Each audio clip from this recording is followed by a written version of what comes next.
thanks for joining us for Chamber Chat today. We are here at the Chamber office, and Chamber Chat is a new program that we offer to our Chamber members. So we do this once a month. Please reach out if you'd like to be on Chamber Chat. And today we are very honored to have Mr. Dave Price in the room, Vice President of Engagement for the community, the Oregon Coast Community College. Yes. How'd I do? OCCC. That's the only thing. thing. Very well. You did very, very well. Thank you. So yeah, thanks for being here. Yeah. I know you've got a lot of exciting things going on at the college. It's really, really good. I was telling you that we are packed. We're speaking on a Thursday morning, and I don't know if you've noticed this, but in the last 2 years, Dr. Bowman, Crystal Bowman, our Dean of Nursing and Allied Health, has doubled the enrollment at our nursing program. Which is so important. We can never have enough nurses. And we couldn't do it without the support of Dr. Ogden and Samaritan Health Services and both foundations that serve both hospitals. But it's been remarkable. I had to put an extra row of seats. You've been in our community room a million times. Yes. We had to grow. I feel like I should be employed there as many times as I'm in and out of there. Yep. And I want to bring you back. We'll have to talk about that. But we went from 32 to 40 students in that room. And wow. So that's how crammed it is. And now upstairs we're teaching. We've got business on site, 2 different business courses that used to be Zoom only that are now in person only. Yay! We're so excited. Writing 121, Writing 122, both in person, both in Lincoln City, both today. And that's a collaboration with the high school, Taft High, right? Well, we offer it at Taft, but this is legitimate anybody. For anyone. Okay. And so this is not high school students today. These are just folks who are pursuing their transfer degrees or even working on that degree. They need their associate degree, which they'll need to qualify for something like nursing or aquarium science or one of the other programs that we offer. And meanwhile, of course, in the background, immediately after you and I meet, I'm hopping on a Zoom call in my car, and we are going to select in the next half hour, we're going to select our owner's representative, and that person will help us manage the $40 million bond that our voters were kind enough, thank you, to pass to build a new trades education center and to remodel and reimagine our existing learning spaces. And so, when you walk into Lincoln City after next summer, you may see people lounging on beautiful, huge chairs with chargers and things that entice students to come back and study in the commons and work together and have collaborative learning spaces in a way that we never built those buildings to do 20 years ago. Wow. It was all about individuals and desks and cubicles, and none of that applies anymore. Great. We've come a long way. We've really changed. So much has changed in 20 years. So much has changed. Yeah. And COVID, the one thing about COVID, it forced some of those changes. So, we've realized what can be different, how we can do things different. And a lot of it still continues today.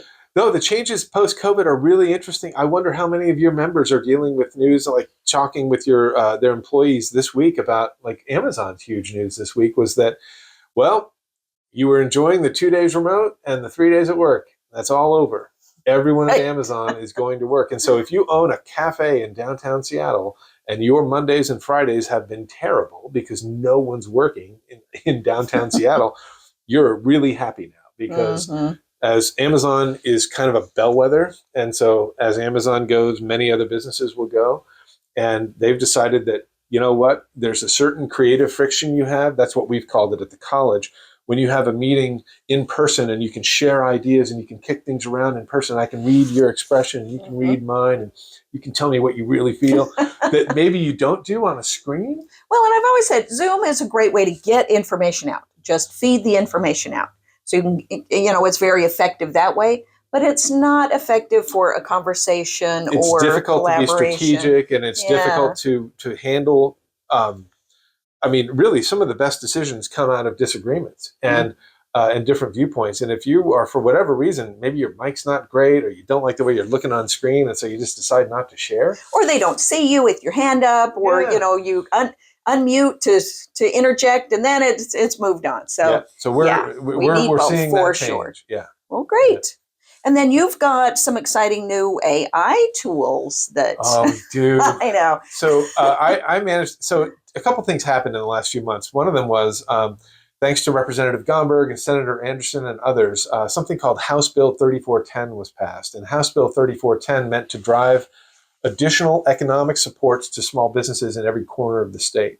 And one of the best ways, in my humble opinion, to do that is harness the power of the SBDCs that are already in every corner of the state. And so we got additional funding to do some, and with that funding came a clear mandate from Business Oregon: do some new things, share some new information, and tell us what your business has thought of it. And so one of the tools that we bought is the most minor thing of this grant package. I leaned on our new director, Greg Price, and Taft graduate, Depot Bay native, who is now our SBDC director. I leaned on him to buy something called Placer AI. And Placer AI, for any business out there, you can come and see the SBDC. Come see me, because right now everyone else is just getting used to it, and I play with it all the time.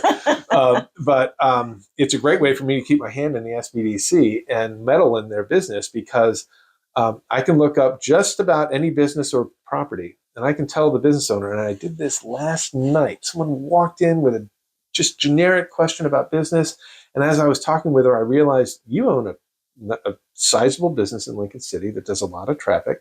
Have you ever taken a look at your traffic counts? I have this new tool. I'm still getting used to how accurate it is. Could you take a look at your store's data and tell me what you use you as think? a guinea pig and see. And she said, let's look. Huh. And so we open up a report that says over the last 12 months, she had 79,000 visitors in her store, and 1.9 visits per person.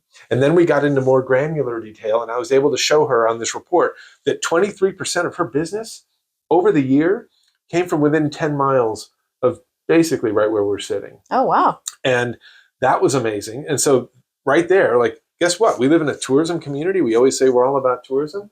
A quarter of your business is local. They're locals, yeah. And then if you extend it to and to include Rose Lodge and even further, that circle gets that percentage gets bigger. And it's not until you get to 50 miles where you count Salem, and then 100 miles where you count Portland and surrounds, that you see the other sort of 50% come in.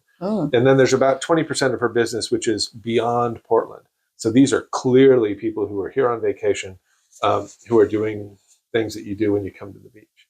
And fascinating stuff. And she looked at me and she said, about midway through this conversation, as we're scrolling through all this data, which is immediately available, totally free to any one of our clients. Wow. And you were talking about sharing it with some of your members. Yes, for sure. We will get a meeting set up, because it is extremely And I'll important. buy the pizza. It'll be fun. It'll be we fun. need to get people in there, because there's no other way to really get this information. You know, she looked at me and she said one thing. She said, does the government have this data? Right. And I said, well, I think the government could probably afford this better than we can. So she's like, well, what if I said, like, I'm sorry, my sales are way down this year, so my taxes are less, but they're going to say, but your traffic is way up. And I thought, well, that's an interesting question. Right. I never thought of that. Yeah. So, but yeah, if you are interested, and we don't necessarily have to look at your particular business, if for whatever reason, I mean, we could always do that. It's public data. But we've examined areas like the Dee River Wayside, and then Lincoln City Cultural Center volunteered to let us look at their numbers. And when I came up with the number there, I talked to Nikki, the executive director, and I said, hey, does this number sound ballpark to you? And she said, where'd you get that? And I explained, it's Placer AI. And she said, I just guess that's the number, and that's the number I tell people when they ask how many visitors we have, and they don't have any kind of clicker that counts you at the door. They've tried that over the years. Oh yeah, but it's so hard. Her best guesstimate after being there for 14 years was right on the money. Wow, she's Amazing. Good. We all know Nikki's great. Well, I think what my point was, Placer is great. And Nikki. Yeah, and Nikki too. You're great, honey. All right. So, yeah, we'll get that meeting set up, because it's extremely important. And anyone out there who wants to see, like, what does the traffic say about my business or my competitor, come see me. Right. Come see me. And if you're not a client of the SBDC, all you got to do is register. It's totally free. OregonCoast.edu/SBDC. Click on advising. Or if someone out there is thinking of starting a business, I know we get quite a few people in here that just, I have this idea. Where do I go? How do I start? I send them to the SBDC. Can you 'cause imagine? That's the Like, best I'm place. thinking about opening a business across from Kenny's South. What kind of traffic do they do in that parking lot? Oh, well, between let me tell the you. Foundry and Kenny South, let's draw a box on Placer, and we'll tell you exactly how many people who. And the way it counts those people is anyone who's carrying a device, who isn't anymore. Exactly, and many of them can be tracked. Not every phone is tracked in this way, but they extrapolate with machine learning and a lot of other ways to get to their numbers based on a sample size of phones that they do track. It's really interesting, but it's eerily accurate, and they count basically anyone who's in a certain location for 10 minutes is the default. Oh, okay. It means if you're driving by in traffic, it's not going to count you. You really have to say, I'm here. And it tells you also how long they lingered at your place. Oh. So in this particular instance, we had 24 minutes per visit. Wow, really? Yeah. And then some, I've looked up certain casinos in the state. You can look up any location around the nation. And the average wait time there or loiter time there is about 1.5 hours. Something like that. Maybe even 150 minutes, something like that. Nice. Great information. So we will organize that as a chamber function. But of course, anybody is always welcome to any event that we do. So Dave, thank you so much for being here. Thank you for all that you do in the community and all the people that you help, business owners. Extremely valuable. I'd like to put out a shout out for the Beach Bar, which is October 12th. If you're watching this, take a look on social media because you'll find posts from Maya-Lise Tolan and Patrick Alexander and me and Cindy from Northwest Natural and Heather from Chinook Winds. We're all trying to get people to participate in Beach Bark. It's a fun beach bark. It's a beach walk with your dog.